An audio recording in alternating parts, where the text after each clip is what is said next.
दर्शकों नमस्कार।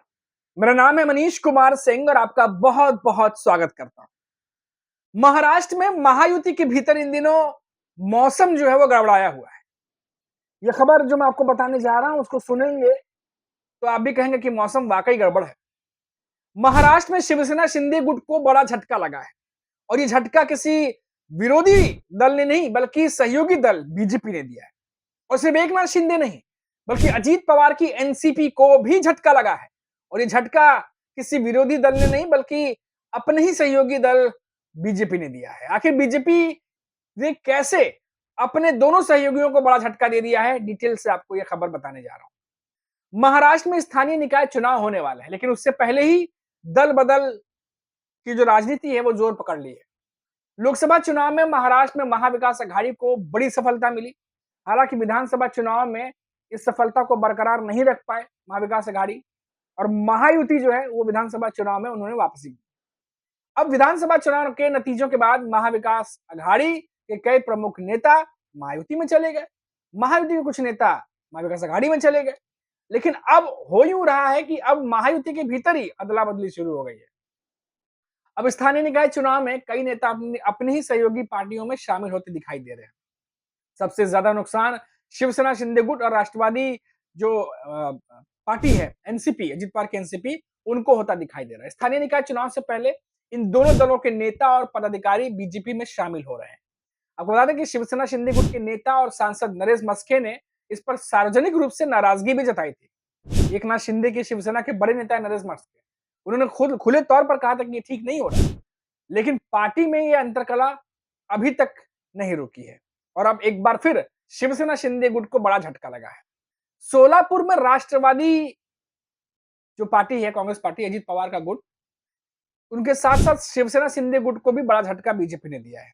मोहोल के शिवसेना शिंदे गुट के नेता नागनाथ, जो नागनाथ हैं, क्षीरसागर इनका नाम बताया जा रहा है, और सुमेश क्षीरसागर बीजेपी में शामिल हो गए। दिलचस्प बात यह है कि मोहोल तालुका के पूर्व विधायक राजन पाटिल के कट्टर प्रतिद्वंदी नागनाथ क्षीरसागर आज पूर्व विधायक राजन पाटिल के साथ बीजेपी में शामिल हो गए। बीजेपी में मेहोल तालुका में सहयोगी शिवसेना शिंदे गुट और राष्ट्रवादी कांग्रेस पार्टी ने एनसीपी, जो अजित पवार की जो एनसीपी है, उनको बड़ा झटका दिया है। पार्टी में प्रवेश जो है करने की खबर आ रही है। मुंबई स्थित प्रदेश बीजेपी कार्यालय में प्रदेश अध्यक्ष रविंद्र चौहान की मौजूदगी में ये तमाम जो कार्यक्रम है प्रवेश कराना पार्टी में वो होगा। आगामी स्थानीय निकाय चुनाव की पृष्ठभूमि में महागठबंधन में शामिल सहयोगी दलों को एक और बड़ा झटका लगा है। वहीं दूसरी ओर कुछ ऐसा ही हुआ है। वर्तमान में यही स्थिति महाविकास अघाड़ी में भी देखी जा रही है, जहां स्थानीय निकाय चुनाव के मद्देनजर पार्टी में दल बदल होता दिखाई दे रहा है। अब आपको एक बड़ी खबर देने जा रहा हूं दोस्तों। बड़ी खबर है, जब हम बात कर रहे हैं एकनाथ शिंदे की शिवसेना की, तो उद्धव ठाकरे की शिवसेना की भी बात करना जरूरी हो जाता है। अब उद्धव ठाकरे की जो शिवसेना है उनसे जुड़ी एक बड़ी खबर आ रही है कि उद्धव ठाकरे पार्टी के कई नेताओं को टिकट नहीं देने जा रहे हैं, जिसके बाद दिल की धड़कनें सबकी बढ़ी हुई हैं। अब सभी यही सोच रहे हैं कि आखिर ऐसा क्या हो गया है कि उद्धव ठाकरे पार्टी के नेताओं को टिकट नहीं देने जा रहे हैं। अब ये खबर सुनिए, ये खबर बड़ी ही दिलचस्प है।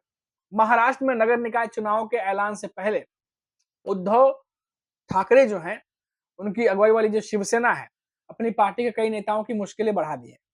सूत्रों का दावा है कि उद्धव ठाकरे की पार्टी आगामी चुनाव में जो बीएमसी चुनाव होने वाले, उनके अंतर्गत आने वाले वार्ड्स और पार्षदों का टिकट काट सकती है, जिनकी उम्र 60 साल से ज्यादा है। सूत्रों के मुताबिक महानगर पालिका चुनाव में शिवसेना जो यूबीटी पक्ष है, उनके कई चेहरों को उम्मीदवारी के लिए तरजीह दी जाएगी, नए चेहरों को, जबकि 60 साल से ज्यादा उम्र के पुराने कॉर्पोरेटर्स को इस बार उम्मीदवारी नहीं दी जाएगी। इससे उद्धव की शिवसेना में भारी उथल पुथल मचने की संभावना भी बताई जा रही है। अगर वरिष्ठ पार्षद नाराज हुए तो वो अलग राह चुन सकते हैं। अब इसको उद्धव ठाकरे कैसे मैनेज करेंगे, ये भी बड़ा दिलचस्प होगा।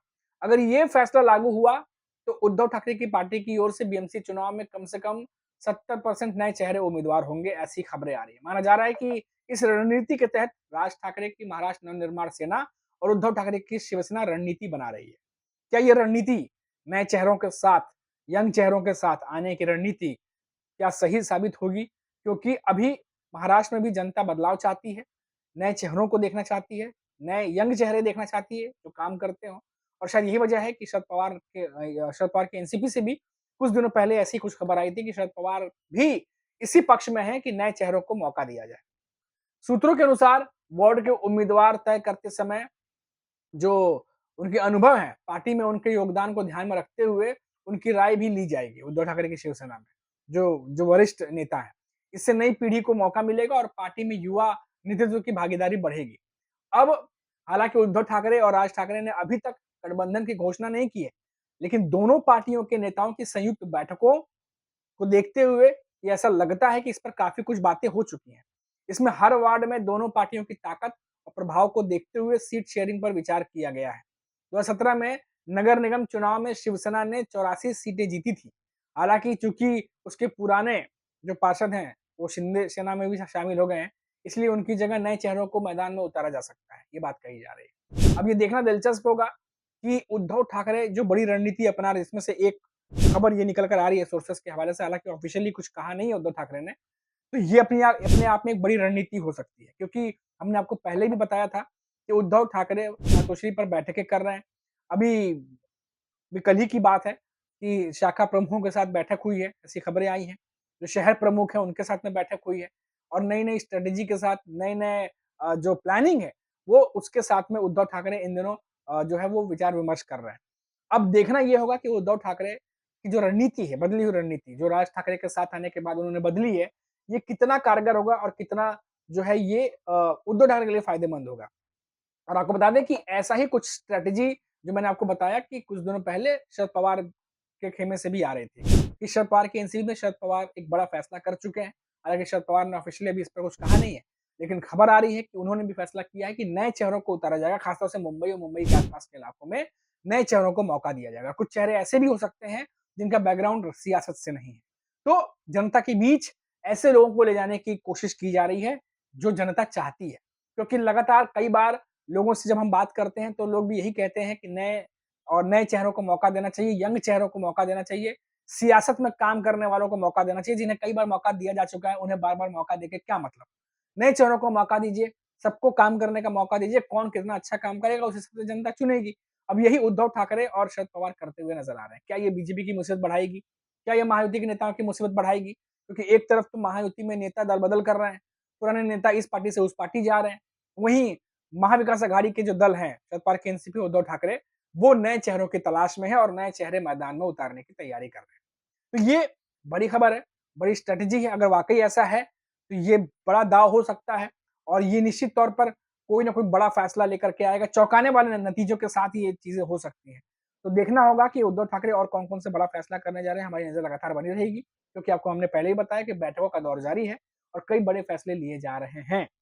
तो लगातार हमारे साथ भी बने रहिए आप, और चैनल पर नए हैं तो चैनल को सब्सक्राइब करिएगा, ताकि जब हम अगली वीडियो अपलोड करें, महाराष्ट्र की खबर अपलोड करें, तो आपको नोटिफिकेशन मिलती रहे। नमस्कार।